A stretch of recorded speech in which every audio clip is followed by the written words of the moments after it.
Muy bien, entonces, nos quedamos en el tema de choque, ¿verdad? Quedamos ya en la última parte del estado de choque. Bueno, vamos a comenzar. Normalmente, les comentaba, uno de los choques más comunes es el choque hemorrágico. De hecho, es como el prototipo, por así decirlo. El más común es por hemorragia, casi siempre. El choque hipovolémico, o también por deshidratación, el estado de choque se puede presentar. De ahí que es como que si se fijan muchos de los clasificaciones para choque, tiene que ver como si fuera una pérdida de volumen. Estiman un volumen disminuido, se estima una pérdida en porcentaje y generalmente el tratamiento va a incluir la reposición de líquidos. Bueno, específicamente para el choque hipovolémico, el tratamiento, si el paciente viene con una hemorragia y ha perdido una cantidad suficiente de sangre o de material, pues de líquido en general, eh, normalmente hay que reponerlo, de hecho es parte del tratamiento del choque. Entonces, dentro de lo que ya vimos primero, pues el ABCD, o eso ya no se usa, ese CAD.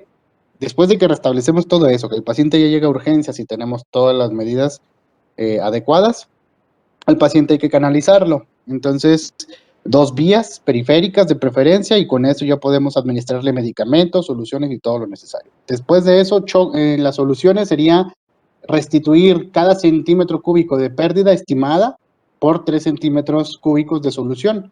Y en cuestión, por ejemplo, de adultos, de 1 a 2 litros, se podría cargar en la primera hora de soluciones y en los niños 20 mililitros por kilo. Es una fórmula rápida en el momento de urgencias, básicamente, en el momento del estado de choque. Y estaríamos estimando, el volumen circulante en promedio 60 centímetros cúbicos por kilo también, dado caso que quisiéramos saber cuánto es lo que deberíamos estar administrando. Por ejemplo, un paciente de 70 kilos, podríamos administrarle, técnicamente serían de 4.200 centímetros cúbicos en promedio.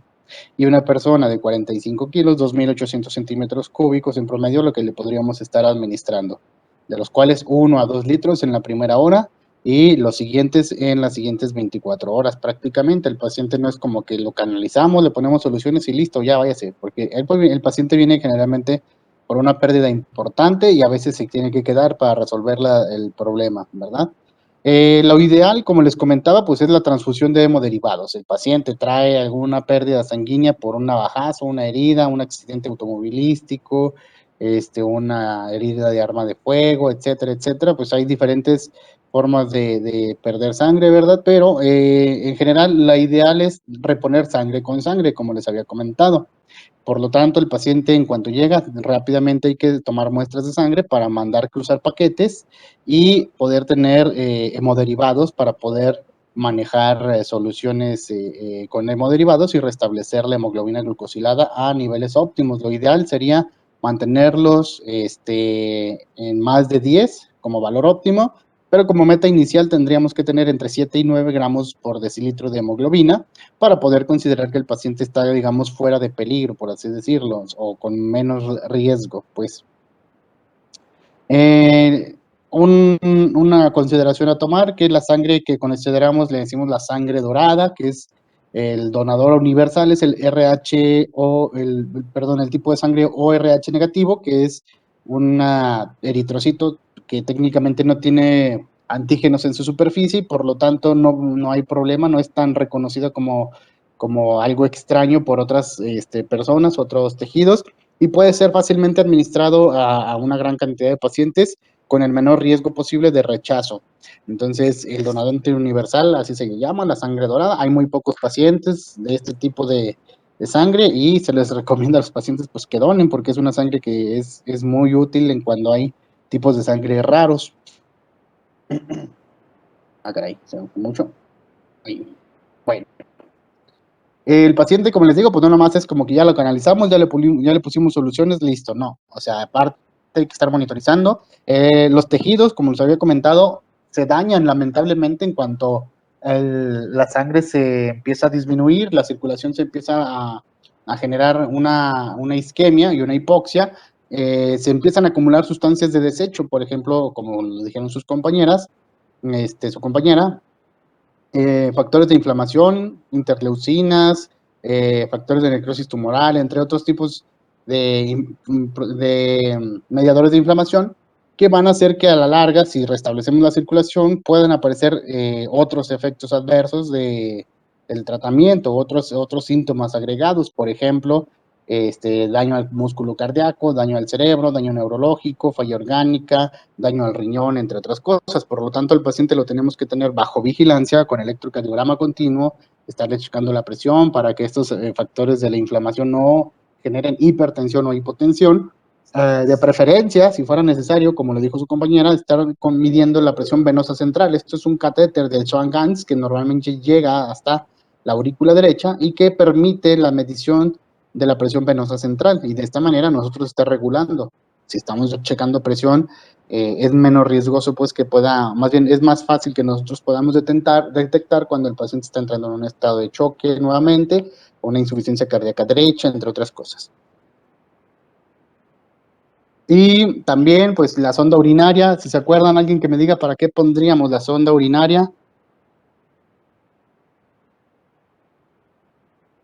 Para medir la cantidad de orina que está excretando, si es menos de 1 mililitro, nos va a indicar que pues al riñón no le está llegando, perdón, la suficiente sangre y pues por lo tanto el paciente va a seguir igual. Ajá, en sí, en cierta forma sí. ¿Por qué? Porque el paciente ya llegó en choque, o sea, llegó con un derramamiento de sangre por alguna herida, por algún agujero, se le estaba saliendo la sangre, y el paciente venía con todos los signos y síntomas que ya habíamos visto. Entonces el paciente viene con un estado de choque típico. Pero nosotros, al reponer soluciones, al reponer sangre, se esperaría que los tejidos empiecen a recibir nuevamente circulación y que el problema circulatorio pues revierta. ¿Cómo lo sabríamos? Aparte que el paciente pues empezaría a despertar, estaría nuevamente en un estado de alerta, despierto o agitado, pues también los órganos van a empezar a demostrar que están funcionando, porque la orina va a empezar a producirse nuevamente. Y lo ideal sería mantener un gasto urinario entre 0.5 y 1 mililitro como objetivo, o sea, que esté orinando más de 1 mililitro por kilo por hora, ya sería un objetivo bastante adecuado para indicar que esta persona está restableciendo, o sea, que nuestro tratamiento está funcionando, ¿sí? Mantener al paciente bajo vigilancia, oximetría de pulso, si fuera necesario incluso administrar aminas vasoactivas cuando ha sido mucho la pérdida sanguínea y el paciente está entrando en un estado de choque hipovolémico grado 4, el corazón se empieza a fatigar también, pues al mismo corazón le falta sangre, entonces sería necesario tal vez administrar aminas vasoactivas, ¿sí?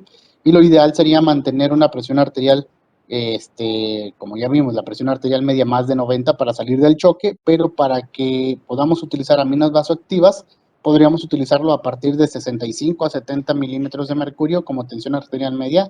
De ahí podríamos ya empezar a dar aminas vasoactivas. El paciente se nos está chocando y al punto de que se nos está yendo, y literalmente se nos está yendo de las manos.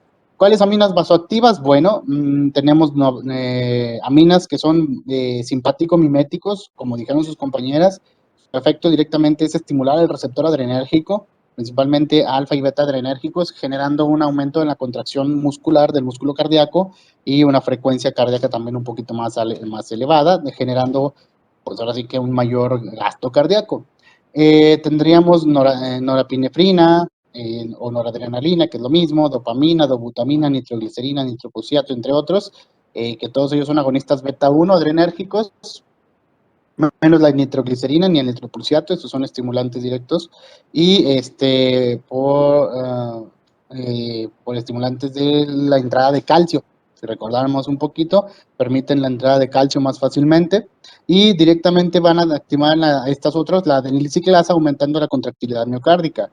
El efecto es inotrópico positivo, aumentan la fuerza de contracción, aumentan el gasto cardíaco y están indicados en choque cardiogénico y en la insuficiencia cardíaca aguda, y estos vamos a tener que estarlos administrando por goteo, no es como que una dosis cada 8 horas, cada 6, no, estas son dosis de inicio y dosis a dosis respuesta. Entonces iniciamos con 0.5 a 0.30, por ejemplo, de norepinefrina, microgramos por minuto intravenoso, y de acuerdo a lo que vayamos presentando el paciente, si empieza con aumentar la presión arterial, pues entonces la vamos ajustando. Me tocó, por ejemplo, en pacientes de COVID, lamentablemente, pues el hospital IMSS del COVID, es un hospital, híjole, bien abandonado en cierta forma, porque aunque hay muchos colegas trabajando, a veces, pues híjole, entramos nomás a hacer mucho y en realidad no hacemos nada. Me tocó un paciente en una guardia que estaba un paciente con la presión muy alta, estaba intubado, estaba canalizado y con catéter venoso central y estaba grave con un estado de choque.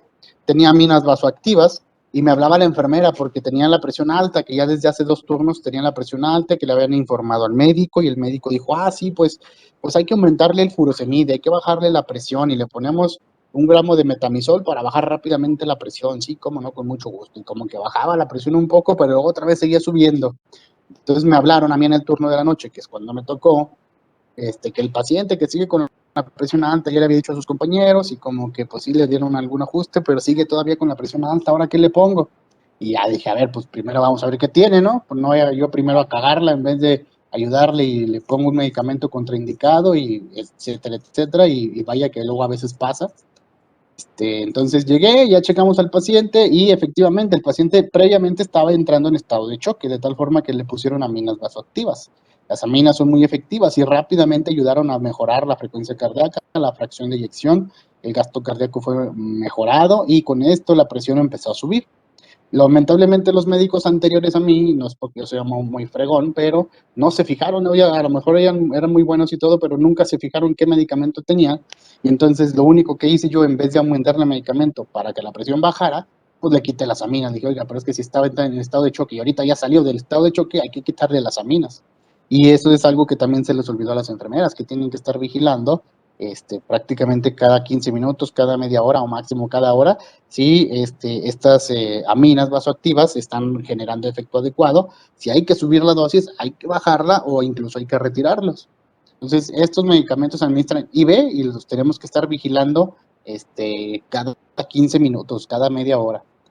Adicionalmente, el paciente que está en estado de choque muy probablemente requiere sedación y analgesia y medicamentos para poder intubar al paciente.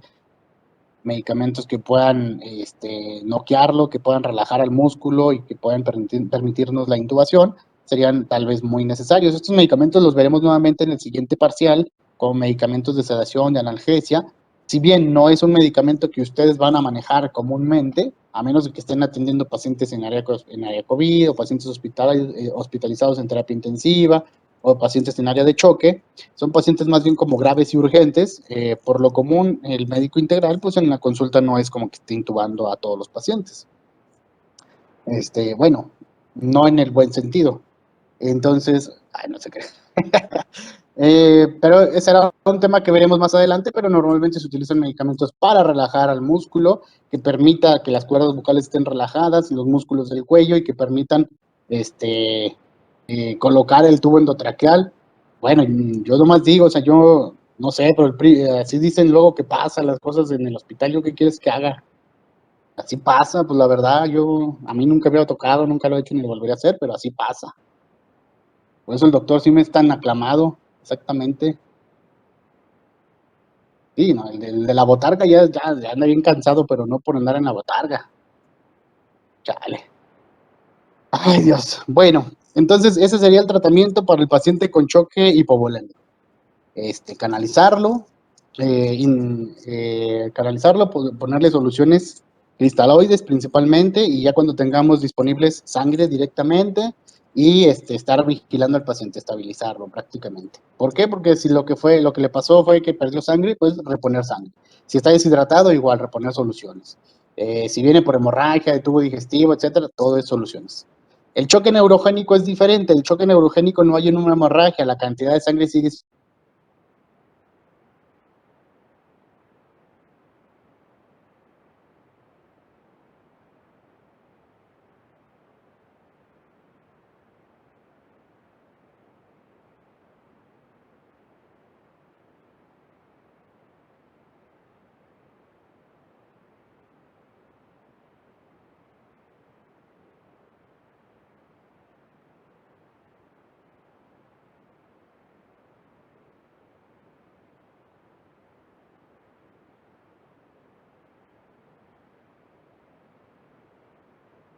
a veces nada más una neuropraxia, una disminución de la transmisión de los impulsos nerviosos y a veces incluso una sección medular, de tal forma que los nervios que normalmente llevarían la información autonómica al corazón, a los pulmones, ya no llegan a...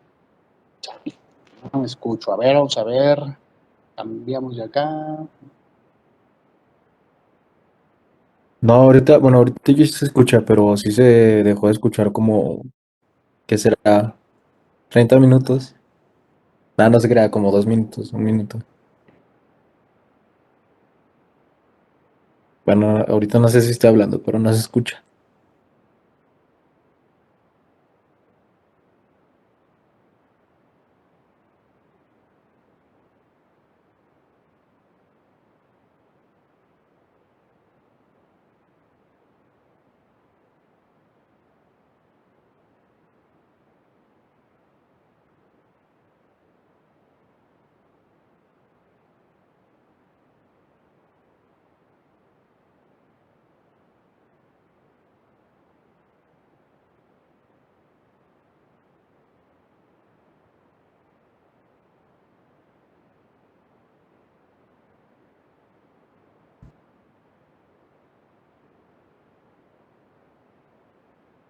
Y esas entonces van a ser pues justo preguntas que les perdí aquí, ojalá que las hayan anotado, porque la verdad no las voy a repetir y nada más a ustedes se las voy a decir, a los otros grupos no se las voy a decir, ¿eh?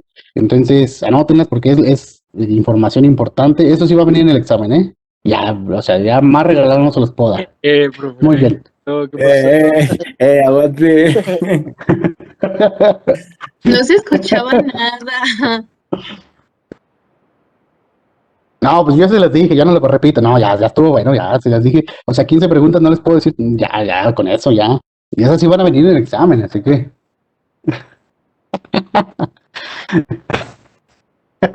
No, tuve que cambiar, estoy acá conectado con el celular para tener aparte el audio, a lo mejor así ya no va a haber problemas, eso espero. Chale. No, yo estaba bien emocionada hablando del choque neurogénico. Entonces, bueno, les decía, el choque neurogénico es por un accidente, una contusión en la espalda, columna vertebral, columna cervical, que literalmente lesiona ya sea la médula espinal o raíces nerviosas, imposibilitando la conducción del sistema nervioso autónomo a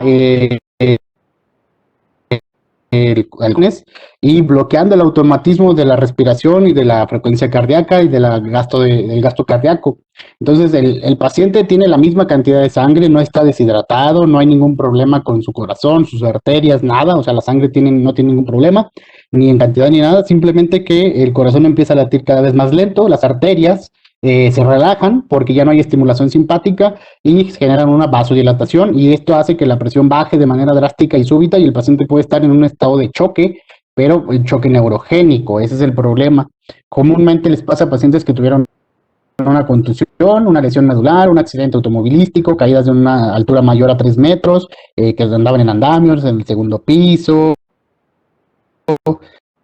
que se asomaron por el balcón del edificio y se cayeron, etcétera. O sea, situaciones donde hay un impacto fuerte y que sobre todo lesiona la médula espinal.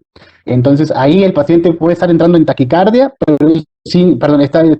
puede estar entrando en hipotensión, pero sin taquicardia, la frecuencia cardíaca al contrario empieza a bajar drásticamente, la respiración igual, y literalmente el paciente se empieza a morir vivo. Ahí el tratamiento sí o sí tiene que ser, aparte de aumentar un poquito el volumen sanguíneo para que esa vasodilatación sea ocupada por plasma o por contenido líquido, también va a ser necesario medicamento que estimule de manera simpática a las terminales nerviosas principalmente, a los nervios, perdón, a los receptores beta adrenérgicos, beta 1 principalmente, para que genere una vasoconstricción en las arterias y un aumento en el gasto cardíaco. Igual hay que monitorizar al paciente, hay que darle un tratamiento adecuado, pero a veces es muy fácil que el paciente se nos pueda complicar antes de tiempo. Igual tiene que estar hospitalizado y en muchas ocasiones a veces puede ser algo que ya no sea tan reversible porque la lesión medular puede ser una sección y entonces ahí hay un problema bien grave. El otro estado de choque sería el choque cardiogénico, donde ya lo vimos, es el infarto agudo al miocardio, es el más típico de los estados agudos de insuficiencia cardíaca aguda, de choque cardiogénico, tiene una alta mortalidad, como habíamos visto, 80-90% de mortalidad, está relacionado principalmente con miopatías, arritmias, alteraciones mecánicas u obstructivas, no solamente el infarto, o sea, el infarto sí es el más común, pero también puede haber problemas miocárdicos directamente intrínsecos, lesiones de las válvulas, lesiones de las paredes del corazón, obstrucciones, infecciones, entre otras cosas, que hacen que el corazón no funcione bien como bomba. Y recordando eso, de acuerdo a la clasificación de Forrester, pues el tratamiento va a ser diferente. Si el choque cardiogénico afecta más el corazón derecho, el corazón izquierdo, la contractilidad, el contenido de las cavidades o las válvulas cardíacas, tendremos que estar viendo cómo está el paciente, si está frío, frío y caliente, perdón, frío o caliente, tibio seco, y su combinación nos va a dar una de las 4 clasificaciones de Forrester para dar tratamiento para este estado de choque. ¿Sí? Rápidamente recordando el tratamiento, sí podemos, aquí o más para atrás. Ay, caray. Choque neurogénico. Y luego después, choque cardiogénico.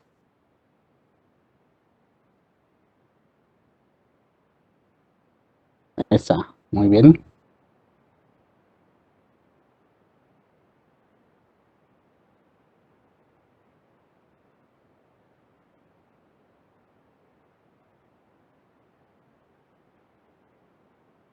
La clasificación de Forrester, que de hecho ya la habíamos visto.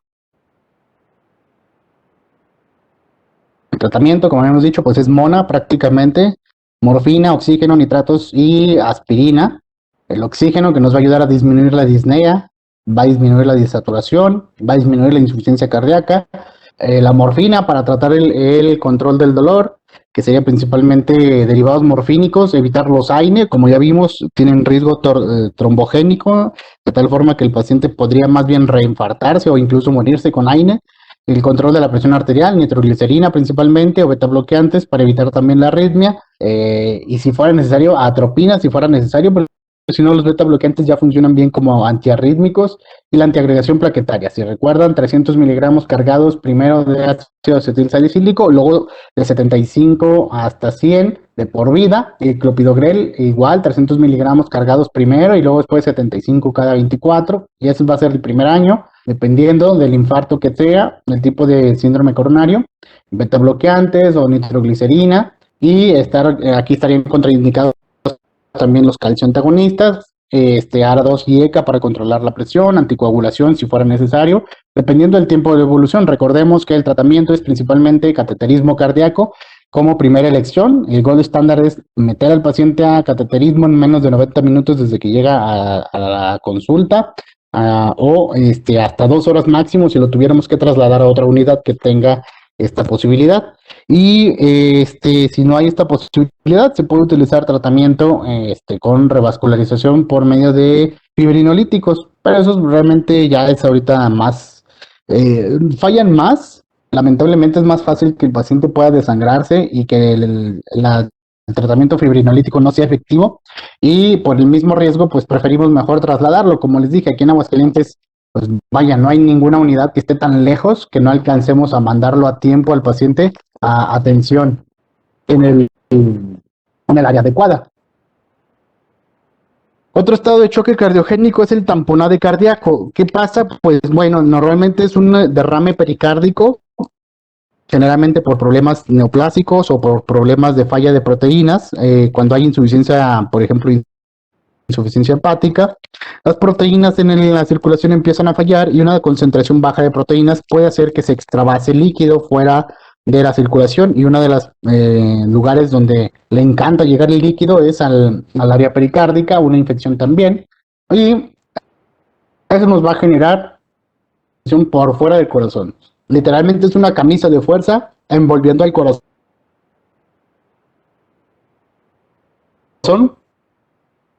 Va a terminar siendo un choque cardiogénico. Entonces, ahí el tamponade cardíaco, ustedes disculpen aquí la destrocardia del corazón, pero normalmente nosotros encontraríamos el signo de Kussmaul, como signo típico, que es la ingurgitación yugular, el aumento de la presión venosa central, y también hepatosplenomegalia. Los ruidos cardíacos van a estar disminuidos porque el líquido que está alrededor no va a permitir que los escuchemos. El paciente va a tener hipotensión. Entonces, eso va a ser el aumento de la presión venosa central, disminución de la presión arterial y los ruidos cardíacos velados o disminuidos.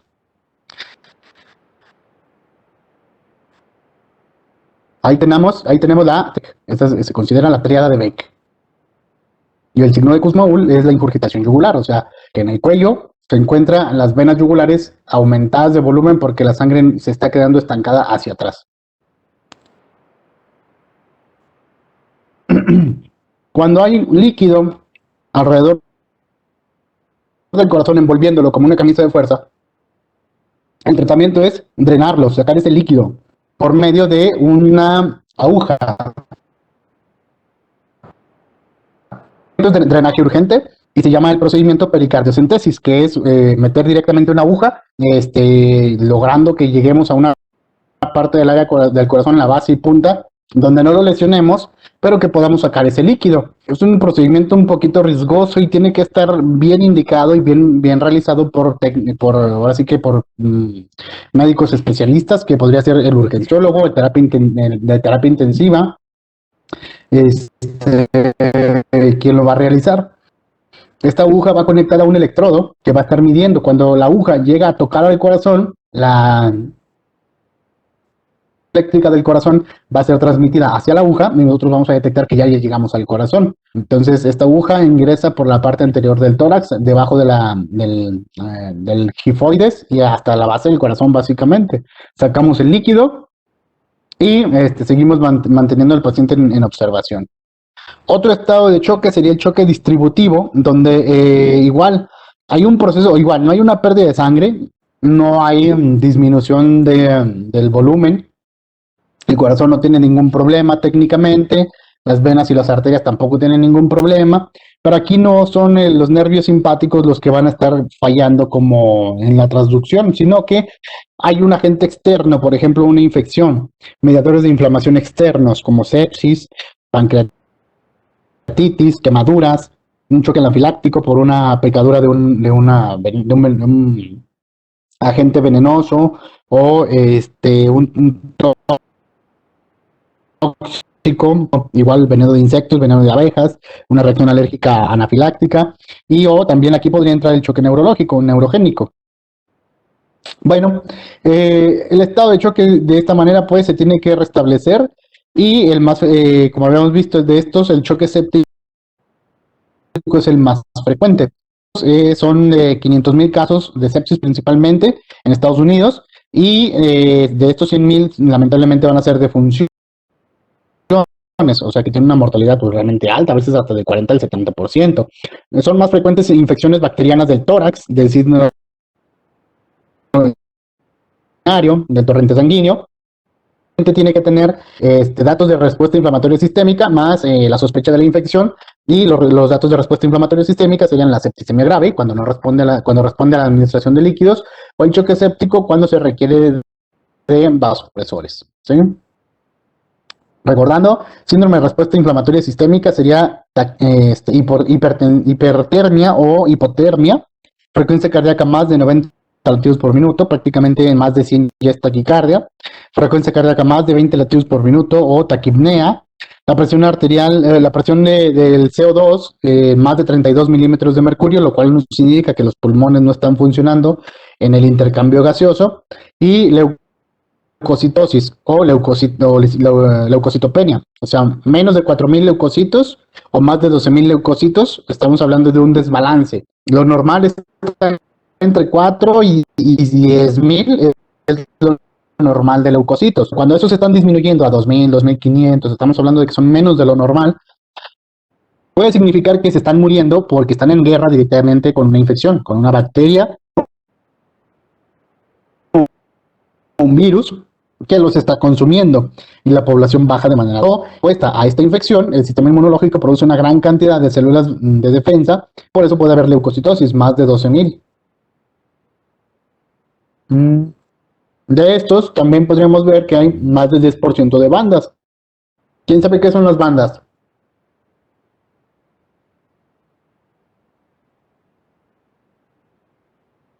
Así, las que hay aquí en mi colonia, aquí afuera. El Brian, el, el Wisin, el Yandel. No. ¿Quién de ustedes sabe qué son bandas en términos de células de la sangre?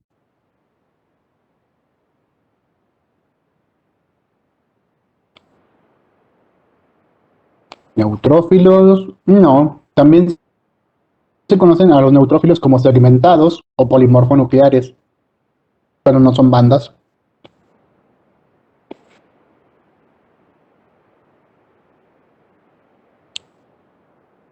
Si se acuerdan, los neutrófilos son los que tienen su núcleo en tres partes, o sea, como si tuvieran tres núcleos pegados por una partecita, por una línea, o su núcleo dividido como en tres bolitas. Por eso se llaman polimorfonucleares o segmentados. Pero no, las bandas se refiere a las células, a los glóbulos blancos, pero inmaduros, como ustedes, hagan de cuenta. Esos que se están preparando apenas, que vienen recién salidos de la médula ósea, y que así, inexpertos, inmaduros, los mandan ya directamente a la guerra porque estamos en sepsis. Entonces, los glóbulos blancos que se reportan como bandas, es porque el técnico que lo estuvo revisando considera que estas son células nuevas, células de glóbulos blancos, pero inmaduros. Y reclusos porque hay un consumo, es lo mismo que callado, no, callado tiene forma como de bastoncito. Y esto generalmente se le da a los glóbulos rojos, creo, en forma de callado. Callado es bastón, es lo mismo que bastón. Y es una forma del bastoncito. No, las bandas son glóbulos, o también se ha escuchado, lo van a escuchar ustedes como desviación a la izquierda. La desviación a la izquierda igual nos implica que la gran mayoría de las células que están contándose como los glóbulos blancos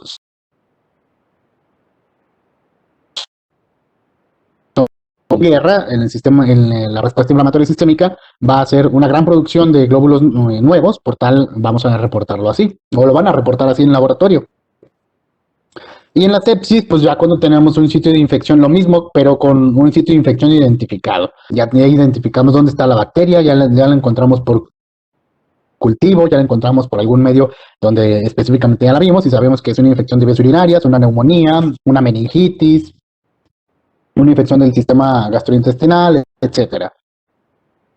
En el choque séptico, pues obviamente lo importante es disminuir la mortalidad, porque el paciente se nos puede morir. Y de preferencia alcanzar metas en las primeras 6 horas. Antes de las primeras 6 horas es importante que el paciente le restablezcamos el estado de choque. Disminuir, disminuir la presión venosa central a mantenerla entre 8 y 12 milímetros de agua. La presión arterial media, como ya vimos, pues está en menos de 70, pues estamos hablando del choque séptico, de un choque grave. Entonces, mantenerla entre más de 65 milímetros de mercurio para sacar a este paciente del estado de choque, aumentando pues ya sea por inotrópicos, ya sea por soluciones. El gasto urinario nuevamente juega aquí un papel importante porque el paciente que tiene una infección, ya sea de vías urinarias, ya sea de infección en vías respiratorias, etcétera, también los órganos van a empezar a fallar por el propio efecto del choque, como más además por el efecto tóxico de la infección, las toxinas que esté produciendo el microorganismo. Entonces, igual, mantener el gasto urinario más de medio mililitro por kilo por hora, como meta, más de 1 de preferencia. Y la saturación de oxígeno, si el paciente igual se nos está muriendo por el estado de choque, que el oxígeno siga circulando, siga manteniéndose oxigenada la sangre, y de esto, más de 70% de saturación de oxígeno sería nuestra meta. Tomar muestras por hemocultivos para identificar al patógeno, a cuál bacteria es a la que nos estamos enfrentando, y en un inicio, pues en las primeras 6 horas todavía no vamos a obtener el resultado del hemocultivo. Esto se puede tardar entre 3 y 10 días, de tal forma que mientras, pues no nos vamos a quedar así con las manos cruzadas diciendo, ay, pues quién sabe qué será, de ser COVID. No, pues de una vez vamos a un antibiótico profiláctico, que casi siempre pues, nos vamos a ir de la manera empírica, o sea, sin saber realmente cuál, pero pues si decimos, bueno, el paciente trae síntomas respiratorios, el paciente trae síntomas urinarios, o el paciente trae síntomas gastrointestinales, los agentes más comunes son estos, el tratamiento que vamos a dar es este. Y esto lo veremos nuevamente en el tercer parcial, me parece que vamos a ver Antibióticos, muy bonito. De hecho, les voy a pedir a ustedes que me vayan haciendo después una tabla de cuáles son los agentes más comúnmente identificados en las diferentes patologías de tubo digestivo, etcétera, etcétera. Porque lamentablemente en la práctica nos vamos a encontrar en esta situación. El paciente viene con todos los síntomas y hacemos el diagnóstico de infección de este tipo, de este lugar, etcétera, etcétera. Y pues no nos vamos a esperar con el tratamiento hasta que tengamos el resultado. Casi siempre vamos a utilizar un tratamiento empírico y ya cuando tengamos el resultado del cultivo, si es que lo solicitamos, pues entonces ya damos el tratamiento más adecuado. Las aminas vasoactivas, nuevamente, son necesarias cuando el paciente tiene una presión arterial media menos de 65, el paciente ya se nos está enclavando, el paciente está muriendo literalmente, y si no le ayudamos al corazón, el paciente se va a morir. Entonces, norepinefrina, dopamina, dobutamina, calcio, medicamentos que abren los canales de calcio, como la nitroglicerina, el nitroprusiato, y eso nos va a ayudar para mejorar el gasto cardíaco. El choque anafiláctico es otro estado de choque distintivo en el cual el problema es una toxina, un agente del ambiente que casi siempre es un veneno, por ejemplo de abejas o de algún otro tipo de venenos que nos va a generar una respuesta inflamatoria sistémica. También puede ser por algo que ingerimos. El paciente a lo mejor ya se conocía, pero de alguna manera consumió cierto alimento que es alérgico o no lo sabía y está debutando con un choque anafiláctico. Y es, por ejemplo, cuando está tomando algún medicamento, algún alimento que le hace daño. También algunos de los más comunes son los antibióticos. Por eso nosotros siempre preguntamos, ¿a qué es alérgico? ¿Algo que le haga daño? Porque a veces los pacientes son alérgicos a penicilina, son alérgicos a sulfa, son alérgicos a los betalactámicos, etcétera, etcétera. Y el tratamiento se tiene que ajustar para no darles estos medicamentos y evitar un choque anafiláctico. A veces el paciente no lo sabe, o a veces el paciente no nos dice, o a veces el paciente no nos entiende y hay que indagar bien, porque luego le ponemos el medicamento y tenga la que le empieza a dar una reacción alérgica. Y se nos empieza a cerrar la glotis y el paciente se empieza a morir vivo. Y ahí está un problema, ¿verdad? Entonces, de los más comunes son antibióticos, antiinflamatorios, anticarcerígenos, IECAS, venenos de insectos, medios de contraste, productos sanguíneos, alimentos y mariscos, principalmente lácteos y nueces, chocolates, frutas rojas son los más comunes. Por lo tanto, hay que estar identificando a estos pacientes. Si el paciente ya se conoce, pues obviamente que no utilice, que no administre estos componentes para evitar el riesgo de la vida. ¿Qué es lo que nos pone en peligro la vida? Pues normalmente es el broncoespasmo, ya que las cuerdas vocales se empiezan a cerrar, la epiglotis empieza a cerrar por inflamación y edema, generando asfixia por el cierre de la vía respiratoria y también el colapso cardiovascular. Entonces, aquí también se puede generar aumento de la permeabilidad capilar, paso de líquido intracelular al extracelular, generando edemas, hipotensión, hipovolemia, alteraciones de las resistencias vasculares periféricas, lo cual hace que la presión baje de manera drástica, y depresión miocárdica por la liberación de histaminas, de factores de inflamación, y esto va a hacer que el paciente pueda llegar a un estado de choque. El tratamiento igual es mantener la presión arterial arriba de lo normal, arriba de la presión arterial media, arriba de 90, y principalmente la sistólica más de 90. Hacemos el diagnóstico cuando la presión arterial media está en menos de 60, la presión arterial sistólica menos de 90, cuando hay taquicardia, cuando hay piel fría, diaforesis, oliguria, cambios en el estado de conciencia, llenado capilar lento, puede haber también mucosas secas, acidosis metabólica, broncoespasmo, angioedema, urticaria, mareo, visión borrosa, náuseas, vómito y diarrea, como síntomas que nos van a identificar este tipo de choque. Y no es difícil identificarlo, el paciente literalmente viene hinchado de la cara, viene hinchado de los párpados, viene hinchado de los labios, la voz ronca o a veces no puede respirar, o un estridor que ya se empieza a notar por la inflamación de la tráquea. Y pues el antecedente de que llega y dice, es que comí mariscos, es que me picó una abeja, es que me picó una víbora, es que me picó un alacrán, es que comí algo que yo ya sabía que me ha hecho daño, etcétera, etcétera, etcétera. O me puse un medicamento nuevo, o me puse un medicamento, no me habían dicho que era de esta familia y me hizo daño, o yo no sabía que este medicamento me hacía daño y mire cómo me estoy poniendo. Y pues obviamente en el choque hay que rápidamente mantener el estado de alerta al activo, que el paciente no se nos desmaye, mantenerlo despierto, hay que hidratarlo, hay que checar que su sistema cardiovascular siga funcionando, mantener la presión normal o aumentarla si es que está entrando en hipotensión. En cuestión de síntomas en el sistema cardiovascular, encontraremos ingurgitación yugular, pulsos y soplos disminuidos, ritmo cardíaco, frote, galope ventricular, incluso tercer y cuarto ruidos. En el sistema respiratorio encontraríamos disnea, taquipnea, estertores, frote pericárdico, abdomen, la presión arterial va a estar, en el abdomen vamos a encontrar que hay distensión, el abdomen va a estar muy distendido, va a estar con la peristalsis muy disminuida, puede haber ascitis, puede haber líquido dentro del abdomen, puede haber hepatosplenomegalia, y otras alteraciones, por ejemplo, disminución del tono del recto, melena, las extremidades también, los pulsos van a estar disminuidos, la temperatura puede cambiar, puede disminuir o aumentar dependiendo de la extravasación, y puede haber un llenado capilar también que va a estar muy disminuido. El paciente puede empezar a tener palidez. El tratamiento con epinefrina, que es un análogo del sistema simpático, epinefrina o adrenalina es lo mismo, que va a hacer estimular directamente los receptores adrenérgicos, los que nos interesan, como ya vimos, los beta 1 adrenérgicos, pero esto no solamente se encuentra en el sistema cardiovascular, sino también en el músculo respiratorio, de tal forma que esto nos va a ayudar mucho en los bronquios a que se expandan, a que se abra, para que esta obstrucción aérea pues remita. Se administra media ámpula, es 0.5 a 1 mililitro completo de la ámpula, y vía IV, rápidamente, intravenosa o endotraqueal. Hay que administrar soluciones también, el paciente tiene que mejorar la perfusión sanguínea, por lo cual recomendaríamos de 1 en 1000 con epinefrina en 1000 mililitros, y administrarla a 0.3 a 0.5 miligramos cada 5 a 10 minutos. Puede ser también intramuscular, la epinefrina, si es que fuera necesario. Y si es intravenosa, también la podemos administrar. Los líquidos recomendados aquí serían cristaloides, que como ya, bueno, no los vimos mucho a fondo, pero los veremos después. El más común de los cristaloides es la solución salina o la solución fisiológica, cloruro de sodio al 9%, al 0.9%.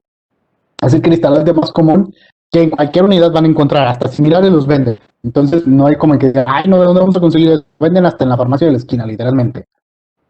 Vamos a estar administrando bolos de 1 litro para ir subiendo la presión arterial. En ocasiones, hasta 4 a 6 litros si fuera necesario.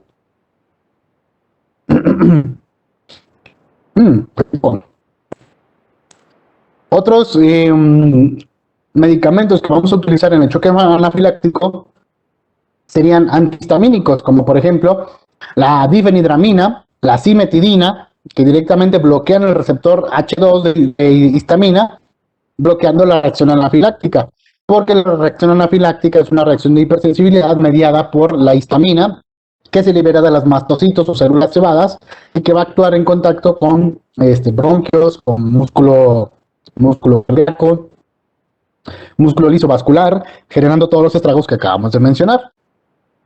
Otro bloqueador de este proceso inflamatorio también son los esteroides, y uno de los que actúa mucho más rápido que los demás es la hidrocortisona. Es un esteroide de acción rápida, de acción corta también. Su tiempo de vida media es muy corto, en cuestión de 2 a 3 horas va disminuyendo su tiempo de vida media, de tal forma que tendríamos que estar administrando 100 miligramos IV cada 6 horas. Otros medicamentos que podríamos utilizar, Rebeca Valdés dice que quiere entrar, pues ¿qué horas son? Ya son las 3:50. ¿Rebeca es de su grupo o es del otro grupo que sigue?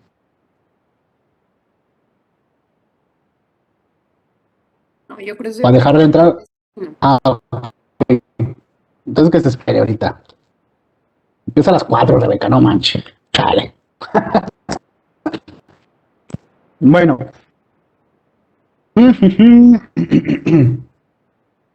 Beta agonistas en micronebulizaciones que nos van a ayudar, sobre todo como el salbutamol, medicamento que veremos en tratamiento de las enfermedades respiratorias. Sí, muy puntual, desde la otra clase también estaba entrando bien temprano.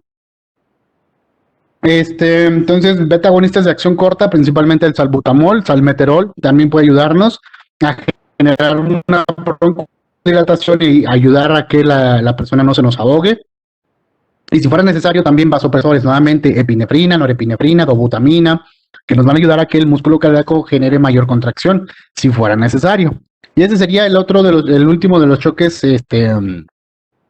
distributivos. Prácticamente aquí termina nuestra bonita historia. No hay dudas, no hay preguntas hasta ahorita.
Muy bien, chicos. Entonces, ¿quién me puede ayudar con la siguiente pregunta? Ya para acabar. Ya es la hora.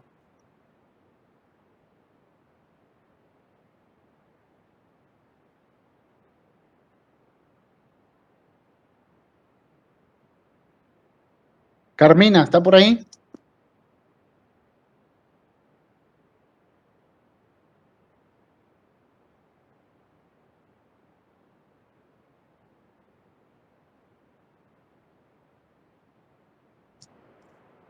¿Sí está Carmina?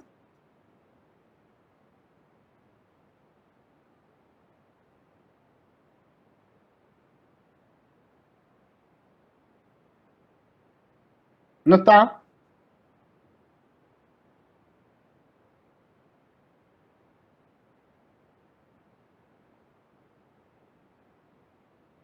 Pues no la Profe, no sé escucho. si me escucha, pero no Ah, escucho ya te nada. escucho. Ya te escuché. Sí, pero no escucho nada. Ah, ok, pero ¿nos puedes ayudar con la pregunta?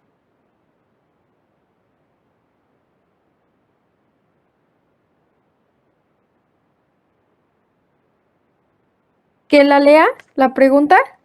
Ajá, y que escojas la respuesta correcta. Es que no la escucho, pero la voy a leer. Ok. Dice, los pacientes en estado de shock presentan un marcado descenso de la presión arterial sistémica. Según la causa que motiva el estado de shock, la hipotensión arterial se debe a alteraciones en el gasto cardíaco y o alteraciones de las resistencias vasculares sistémicas. Entre las siguientes, señalar la respuesta correcta. 1. En el shock de origen séptico, el gasto cardíaco y las resistencias vasculares se hallan incrementadas. 2. En el shock hemorrágico, el gasto cardíaco está elevado y las resistencias vasculares se hallan incrementadas. 3. En el shock de origen cardíaco, el gasto cardíaco está reducido y las resistencias vasculares se hallan incrementadas. 4. En la crisis tirotóxica, el gasto cardíaco está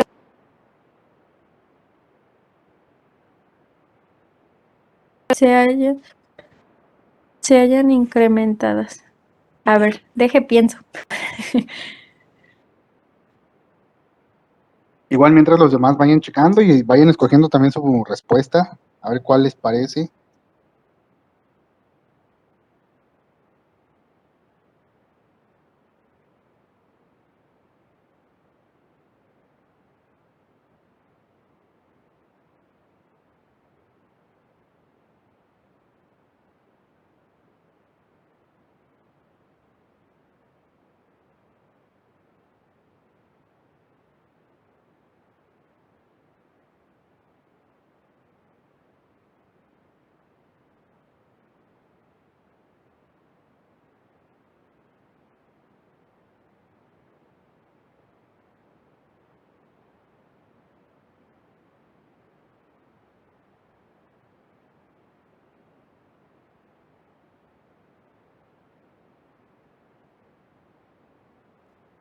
Efectivamente, sí es la 3.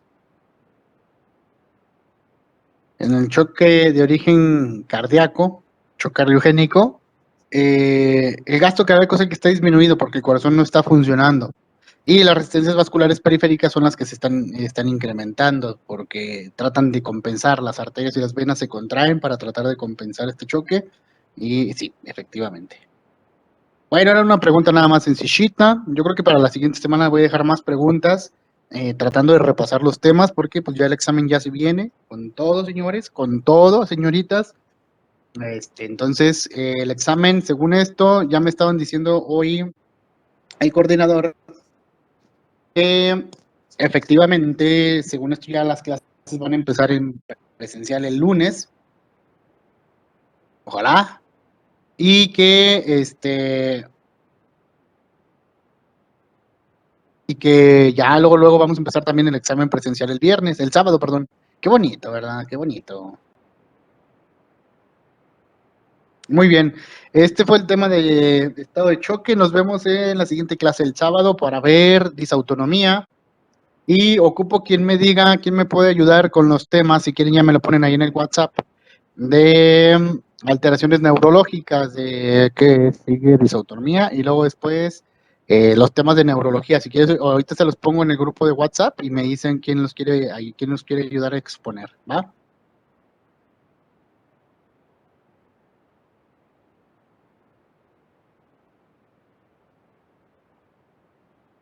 Muy bien, bueno muchachos, pues sería todo, muchas gracias, que tengan bonita tarde, nos vemos el sábado.